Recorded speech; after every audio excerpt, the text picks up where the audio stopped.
March 15th, 1938. It's been 3 days since Vienna has been occupied by the Nazis. Adolf Hitler is delivering a fiery speech in front of Hofburg, outlining his new vision for Austria. But just a few blocks away, at Berggasse 19, a quiet drama unfolds. In the apartment and office of the renowned psychologist Sigmund Freud, a Gestapo unit is conducting a raid. It is an intimidation tactic, which this time ends only with a hefty bribe. However, the 82-year-old Freud understands that the city where he has spent nearly his entire life is no longer safe, that he will have to leave it behind.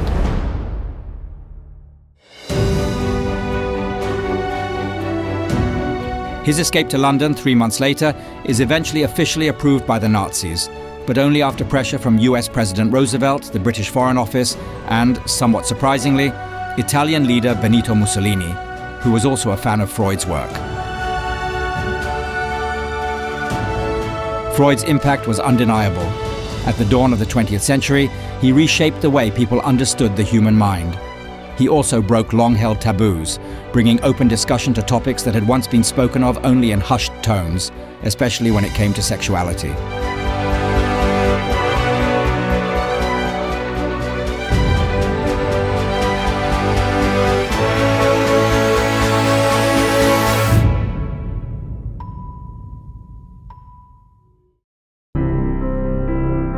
Sigmund Freud can be considered one of Czech famous natives, as he was born in 1856 in Freiburg in today's Czech Republic, into a German-speaking Jewish family. His father was a textile merchant, but after facing financial troubles, when Sigmund was 3, he moved the family to Leipzig, and soon after they settled in Vienna.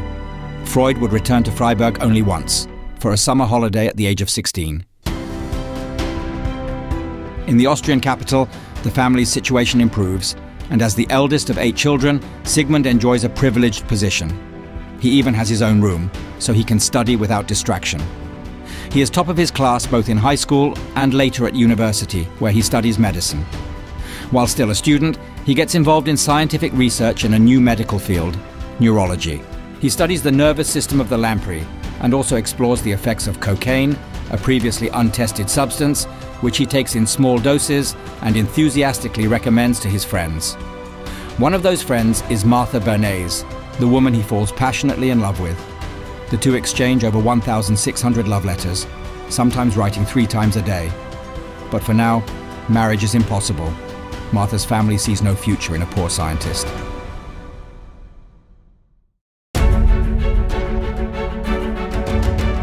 Freud puts everything on the line to study hysteria, a catch-all term at the time for various mental disorders.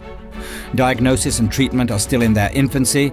No one really knows where these conditions come from or how to treat them. A 6-month internship at a Paris psychiatric institute deeply influences him. There, he watches Professor Charcot, who successfully induces hypnosis in patients. It's a bit of a spectacle, with tickets sold to the curious public. But Freud believes this technique might hold the key to unlocking the secrets of the human mind. Back in Vienna, he opens a private neurology practice. He finally marries Martha and waits for a breakthrough case, one that will later be known as the case of Anna O.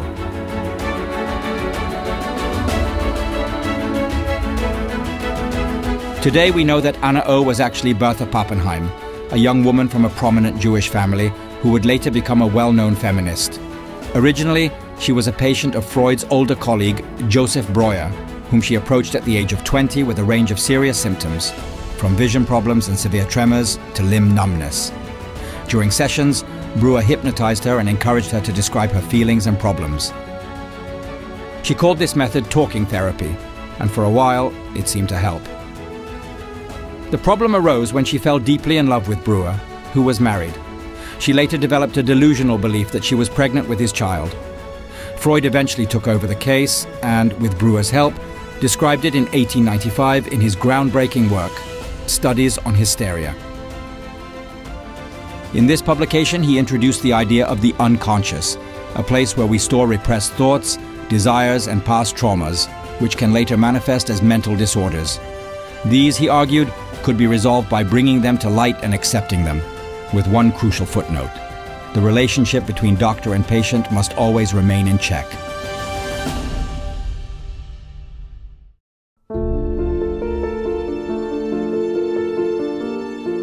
A year later, Freud develops this method into his own distinct system, which he names psychoanalysis. He has his patients settle into a comfortable couch and simply talk. He doesn't even need hypnosis to help them open up. Critics will later claim that he was never very skilled at inducing hypnosis anyway. Patients are encouraged to speak freely about whatever comes to mind, a technique that becomes known as the free association method. Together, Freud and his patients delve deep into the unconscious. And the best part? It works.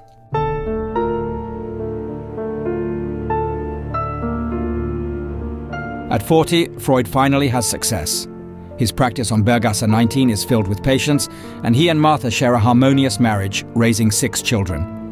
But Freud himself falls into emotional turmoil when, at the end of 1896, his father died. He finds it suspicious that he feels anxious every time he visits his grave. Determined to understand himself, he decides to apply psychoanalysis to his own mind. After intense self-exploration, he realizes that dreams offer a crucial window into the unconscious. So he would be the first in history to analyze this topic in his book, The Interpretation of Dreams. But he has one far more controversial conclusion. At the root of everything is sex.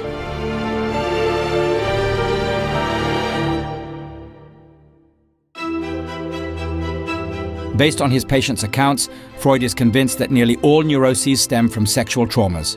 For example, childhood abuse or the suppression of masturbation. Analyzing himself, he deduces that as a child, he was sexually attracted to his mother and subconsciously jealous of his father, which, he believes, explains his discomfort visiting his grave. He names this phenomenon the Oedipus complex. For sexual energy, he coins the term libido, and argues that any repression of libido leads to psychological disturbances. In 1905, Freud publishes another groundbreaking book, 3 essays on the theory of sexuality, which cements his place in history. The explosive subject sparks outrage in a conservative society, but also brings a wave of new patients to his practice. Among them are Vienna's elite, including composer Gustav Mahler.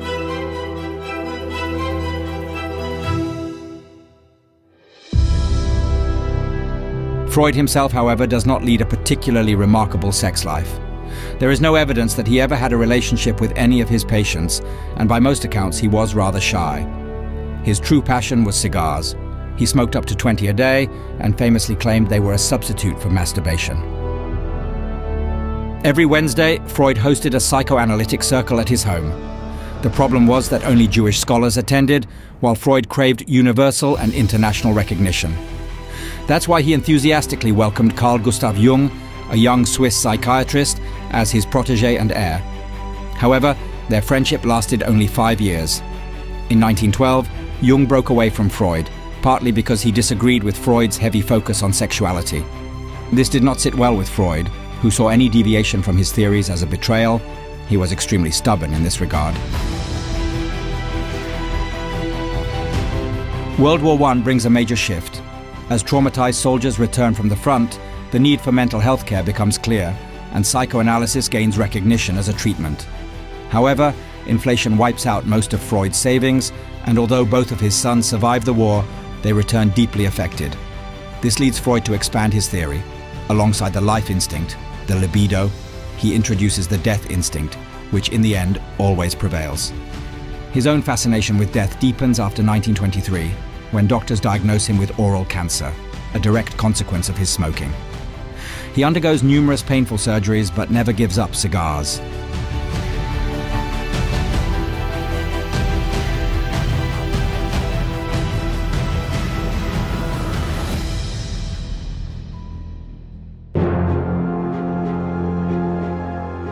By the 1930s, Freud has become a Viennese legend, but psychoanalysis is still not universally accepted as a medical method. Critics argue that it relies too much on the therapist's abilities and that a doctor could easily shape the outcome of therapy to fit their own views. Despite this, its founder is nothing short of a cultural icon, almost a pop star of his time.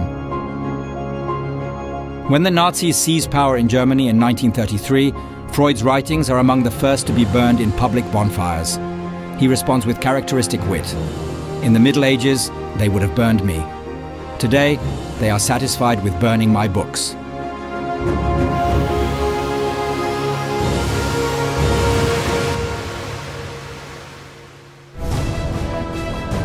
While members of Freud's circle slowly emigrate to America and Britain, he refuses to believe that Nazism could take hold in Vienna. But he is gravely mistaken. On March 12, 1938, Austria is annexed by Nazi Germany, and the local population greets Hitler with enthusiasm. By March 15th, the Gestapo raids Freud's home, and later, his daughter Anna, a psychoanalyst herself, is even arrested. Only through international pressure and massive bribes, largely financed by Freud's French translator, Marie Bonaparte, who is Napoleon Bonaparte's great niece, is Freud's family, along with his children's families, able to escape Vienna and relocate to London. They take with them his famous couch. But one tragedy remains. 4 of Freud's 5 sisters perish in concentration camps.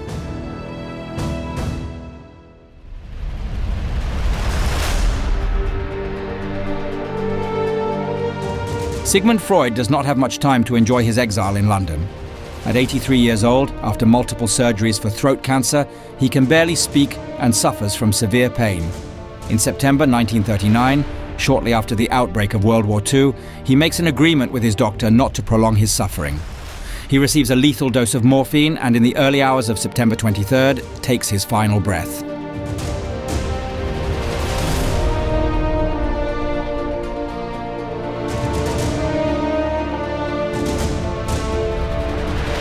With his passing, the world lost a doctor who profoundly shaped psychiatry and psychology as scientific fields.